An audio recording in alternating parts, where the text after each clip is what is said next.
છોકરા છોકરીઓ એકબીજાથી આગળ વધી જાય છે, પછી બીજો સમાજ, બીજો આ, અને પછી કહેવાય નથી, અને પછી જીવનો બગડી જાય છે. તમારો જીવન સાથી નક્કી છે, 1 મિનિટ બગાડતા નહીં. મારી કોલેજમાંથી પ્રવાસ જતા હતા તો બધા બસમાં ચડતા હતા, તો હું બસમાં ચડવા ગયો. એક સરસ રૂપાળી છોકરી હતી મારી કોલેજમાં. કેવો આમ બધા ખુશ થઈ જતા, એટલે ખાવાનું આમ આફરો નથી ચડ્યો. તો હું ચડવા ગયો તો મારો હાથ પેલી છોકરીને આમ ઘસાયો. મને બી આવી મજા એમ, એટલે ભાઈ આવે જ ને, એમાં તો શું છે, દેખતો નથી, માપમાં રહેજે. હવે આમાં શું માપ, હવે અડી ગઈ તો અડી ગઈ. મેં એને સોરી કીધું. શું સોરી? બસમાં બેઠા ભાઈઓ આ બાજુ, બાઈઓ આ બાજુ, ભારત મારો દેશ છે. બોલો, બાપજીઓની કથામાં જુદા બે, ત્યાંય ભરોસો નહીં. તમે વિચાર કરો. તારંગા મારી પ્રિય જગ્યા છે. તારંગા છે ને, બહુ મને એ જગ્યા બહુ ગમે છે વર્ષોથી. એ બહુ સરસ લોકેશન છે, જૈન દેરાસર જ છે ત્યાં આગળ. તો હું તારંગા પ્રવાસ ગયા. પછી હવે આખા દિવસની વાત, બહુ ઝઘડા થયા રસ્તામાં. હું હસતા ઉપર પેલી છોકરી હસે નહીં, મને જોવે ને આમ ઘુરકિયા કરે. પછી પાછા પાલનપુર આવ્યા, બસમાંથી ઉતર્યા. મેં પેલી છોકરીને પકડી લે. મેં તો તું હસતી નથી, તાર છે શું? કૂતરાને જેમ વળગે એમ.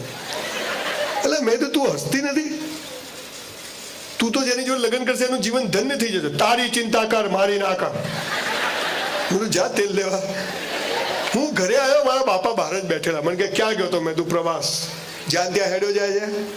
મેં કીધું મફત લઈ ગયા હતા. તો બરાબર, 100 રૂપિયા બચી ગયા. મને કે તારી સગાઈ કરી નાખી. સલમાન ખાન કી સગાઈ બતાયા भी नहीं. મેં તું બાપા ક્યાં કરી નાખી. મને કે હું જા ઉપર જઈને. આપણે હા બાપા બોલાય નહીં હોય ને, કે પત્તો જ પડે ઊંધો. પણ I got very good parents. એમને જે સંસ્કારો આપ્યા, જે સમજ આપી, ભલે સ્કૂલ કોલેજ નતા ગયા, પણ એમને કાયમ હંમેશા પરિવારને સાથે લઈને ચાલો. મા બાપ એ એમના 7 ભાઈ, મારા બાપુજીને 7 ભાઈ હતા, પણ મારા દાદા દાદીનો ફોટો આજે મારી ઓફિસમાં હું લગાવેલો રાખું છું. મારી મેનેજર બેઠી છે સપના, એને પૂછી જુઓ, રાખું છું કે ભાઈ આ આપણા રૂટ છે, અહીંથી આપણે આવીએ છીએ. ભૂલી ગયો હું ક્યાં આવ્યો હતો. હા યાદ છે ને. એટલે પેલા જાગો છો ને, પેલા બાપજી તો વચ્ચે જે ભજન કરાય, હું શું કરું. તો હું જઈને સુઈ ગયો, પણ ઊંઘ આવે આખી રાત. સવારે મારા ભાભીને કીધું છોકરી જોવા લઈ જાઓ. મને તો લઈ ગયા એક જણના ઘરે. હાલો બંગલો, આપણે તો 2 રૂમનું ઘર, અંદર સાલા ગુલાબના છોડ ને બહાર ફિયાટ કાર. આપણે તો સાયકલ લઈને ગયેલા 30 રૂપિયા વાળી. હું હોટલમાં વેઇટરની નોકરી કરતો હતો એ વખતે. જઈને બેઠા, સોફા સેટ. સાલો આપણા ઘરમાં એક પલંગ હતો, ચૂચુડ અવાજ આવે, અને અહીંયા ચાલો આમ ધક ધક ધક ધક. બાપા આલો ક્યાં કર્યું. સામેથી આમ બહારનું ખુલ્યું, આમ પેલી તારંગા વાળી આવી પારી લઈ. મેં તો આ ક્યાંથી આવી?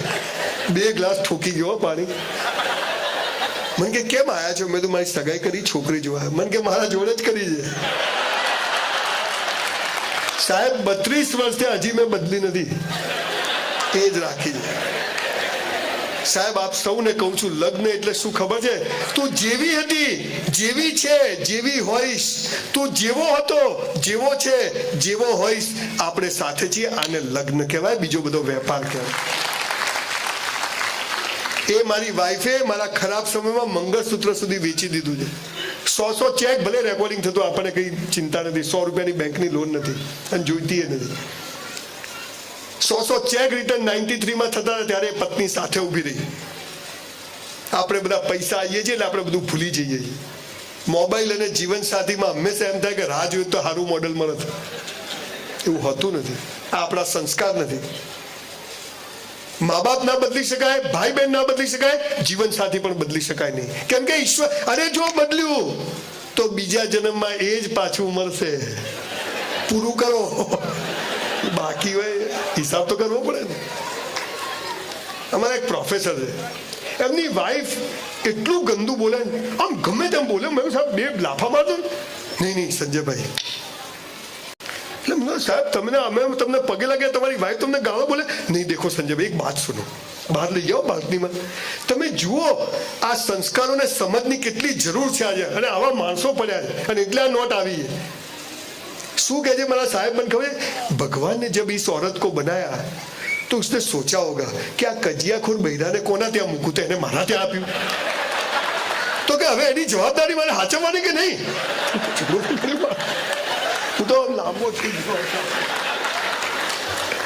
એટલે હું મારી બહેરી જોડે કોઈ દિવસ ઝઘડા કરતો, તમે પણ કરતા નહીં તો પથારી ફરી.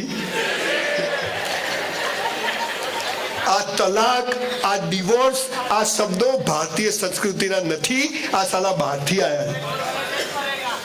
એટલે શું ભાઈ અહીંયા ચાલુ થઈ ગયા?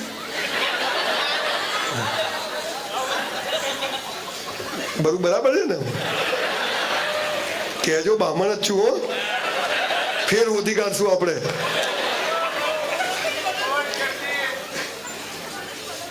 તમારો જીવનસાથી ઈશ્વરે નક્કી કરીને રાખ્યો છે. બહુ ગંભીર વાત. હું મજાકમાં એટલે કહું છું કે તમે જયારે ખુશ હો ને, તમે જોજો ભિખારીઓ હવારે જ આવશે ફુગ્ગાવાળા. હોજે તો આપણે હું જ માગીને આવ્યો, તું ક્યાંથી આવ્યો? તમે જયારે ખુશ હો ને ત્યારે તમને જે વાત કહો ને એ આપણે ઉતરી. આપણા બાપજી શું એવા ગંભીર થઈને બધું બોલે આપણે પાસે નહીં. ખુશ થયો, ખુશ રહેવું, એકદમ ખુશ રહેવું ગમે તેવો પરિસ્થિતિ હોય. એક બધા યંગ છોકરા છોકરીને થોડી મજા આવે એવી વાત. આ લગ્નની વાત ચાલે છે. એક હોસ્પિટલ છે અમદાવાદમાં VS પાસે, તેમાં ગાડાઓની હોસ્પિટલ છે. એક એમ્બ્યુલન્સ પાછળ એક ગાડો આવ્યો, પાંજરામાં પૂરેલો ગાડો, ગાયો પકડવાના પાંજરા. મીના આઈ લવ યુ. વાળ ખેંચે, કપડા ફાડે. પેલા ડોક્ટર હરિયા મીના. પેલા કાકાએ ડોક્ટરને પૂછ્યું આને શું થયું? તો કે ગાડો થઈ ગયો. કે કેમ? તો કે મીના નામની એક છોકરીને 10 વર્ષથી પ્રેમ કરતો હતો અને 10 વર્ષે મીનાએ ના પાડી દીધી. તો કે ગાડો થઈ ગયો. હા, મીના કરે. કાકા કે સાલો પ્રેમ કરાય નહીં. પાંજરું ગયું અંદર કે હવે ઇન્જેક્શન આવશે એટલે હુઈ જશે. કલાક પછી બીજું પાંજરું આવ્યું, એમાં બી એક ગાડો. મીના આઈ લવ યુ. કાકા કે આને શું થયું? કે આને મીના જોડે લગ્ન કર્યા છે. ગાડા થવાનું છે. ઘણા ઘેરથી રસ્તે હજુ જે અમારી લગ્ન બાકી કેટલા ના છે પહેલી વાર?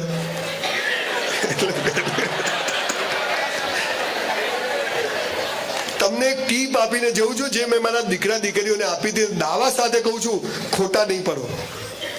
બાકી તમારો જીવન સાથી તમારો મોબાઈલ જોવા માંગે ને એ દિવસે રાખડી બંધાઈ દેવાની. કે જ્યાં વિશ્વાસ ના હોય ત્યાં સંબંધ વધે નહીં. લગ્ન કેવી રીતે કરવા ને પ્રેમ કેવી રીતે કરવા આવું કોઈ નહીં શીખવાડે. ન મા બાપ શીખવાડે, ન શિક્ષકો. સંજય રાવલ કહી શકશે. એકવાર રાજા નિકોલમાં ફરવા નીકળ્યો આ બધા એરિયામાં. તો બધા બિલ્ડિંગો ઉપર આપણે ખબર છે મેળામાં એકલું બોર્ડ આવે, ચોરસ બોર્ડ હોય, એમાં ગોળ હોય, મોટું ગોળ, નાનું ગોળ, 6 ગોળ હોય અને વચ્ચે રાઉન્ડ હોય. એમાં તીર મારો તો ઇનામ મળે. ખબર છે? મારે તો સાલું બહાર જ જાય. બધે વચ્ચોવચ્ચ તીર. તો રાજાએ પૂછ્યું કે કોણે કર્યું? તો ડોક્ટર સાહેબ કે એક ગાડો છે. કે બોલાવો. તો એક ગાડો શું છે? તો કે તે કર્યું ડાબા હાથથી. વચ્ચોવચ્ચ, એકદમ વચ્ચોવચ્ચ. રાજા કે 1 લાખ ઇનામ, પણ વચ્ચે નહીં આવે તો માથું કાપી કાઢીશ. લોકો કાપી કાઢજે. નિકોલ ગ્રાઉન્ડમાં બધું ભેગા કર્યા, બોર્ડ મૂક્યું, બધા આમ કરીને જોવે. એક બાજુ 1 લાખ રૂપિયા, એક બાજુ તલવાર. બધા આમ જોવે. પેલા ગાડાએ શું કર્યું ખબર છે? પહેલા માર્યું તીર, પછી દોર્યું ગોળ. તો વચ્ચે જ આવે ને. દીકરા દીકરીઓ પહેલા લગ્ન કરી લેજો, પછી પ્રેમ કરજો. આ પહેલા પ્રેમ કરીને લગ્ન કરવા જાવ, ઠેકાણું નહીં પડે. આ લખી રાખજો. પ્રેમ છે ને, આખો શબ્દ જુદો છે. આવતી વખત આવીશ એના પર જ 2 કલાક બોલવા. બહુ અદ્ભુત શબ્દ છે. તમારી પ્રાર્થનાઓ, તમારા પ્રતિક્રમણો, તમારી ઈશ્વરની ભક્તિથી પણ ઉપરનો શબ્દ છે પ્રેમ. પણ આપણે પ્રેમને સેક્સ જોડે જોડી દીધો. આપણે ખબર જ નથી. પ્રેમ એટલે આ મારો પ્રેમ છે, આજે મારી કોઈ તાકાત નથી હું બોલી શકું, પણ મેં કમિટમેન્ટ કર્યું કે ના હું આવીશ. મારે કશું જોઈતું નથી. 1500 કરોડ રૂપિયાની યુનિવર્સિટી બનાવું છું. મારી કોઈ ઓકાત નથી, મારું ખાનદાન ભેગું થઈ જાય તો પણ હું આ દુનિયાને ખૂબ ચાહું છું. એટલે હવે ભગવાનની તાકાત છે કે મને મદદ કરશે, થઈ જશે કામ. આને પ્રેમ કહેવાય. આ દેશને ચાહવો, સમાજને ચાહવો, પણ પહેલું આપણી જાતને ચાહવું. મોડું થઈ ગયું તો થઈ ગયું, પણ હવે બોડી મસ્ત, પરિવાર મસ્ત, સરસ જીવવું છે, હસતા જ રહેવું છે, ખુશાલ જીવવું છે. પણ તમે તો આજે ઘરેથી ઓફિસથી હસતા હસતા ઘેર જાઓ તો બૈરું કે ક્યાં ગયા હતા, આ દિવેલ પીધેલો આજે હસતો ક્યાંથી આવ્યો? આજે આપણે ઘરે જઈને પત્ની નવી સાડી પહેરીને સાડી પહેરીને પાણી લઈને આવે એટલે કોને ઘેર આવી ગયો? આપણા ધર્મગુરુ પાસે જાઓ, તેરા કલ્યાણ બાપજી તમારું કરો, અમાર તો થઈ ગયું. પણ તમે ખિસ્સામાં હાથ નાખી જાઓ, બાપજી મજા, એકદમ મજા, બાપજી ટેન્શનમાં, આ તો મજામાં છે. આપણા દુઃખ ઉપર લોકોની દુકાનો ચાલે છે બોસ. આપણે ડાયરેક્ટ કોન્ટેક્ટ આ પાવર સાથે જયારે જીવીએ છીએ ને ત્યારે ઈશ્વર સમજી જાય છે કે હવે આ માણસને કોઈ ટેકાની જરૂર નથી અને આ મારા બધા નિયમો પાળે છે. પહેલો ધર્મ જાતે કરે છે, પૈસા કમાય છે, બેસ્ટ કરે છે, ખોટા રસ્તે નથી કમાતો. જીવન સાથી જ્યાં નક્કી છે ત્યાં થઈ જશે, જેવું મળે જે મળે એની સાથે હું જીવન પૂરું કરીશ. ચોથી અવસ્થા છે મોક્ષ. 10 મિનિટમાં પતાવી દઉં છું સાહેબ, મોડું થઈ ગયું, ચાલુ રાખું ભાઈ, આટલામાં તો આટલું જ હોય હો.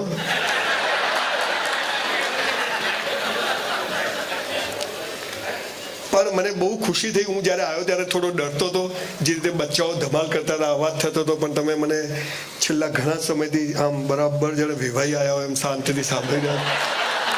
ભાઈ મારી દીકરી જૈનમાં પરણી છે એટલે તમે વેવાઈ કહેવા મારા એમ તો, એટલે પરણી નથી લઈ ગયા છે.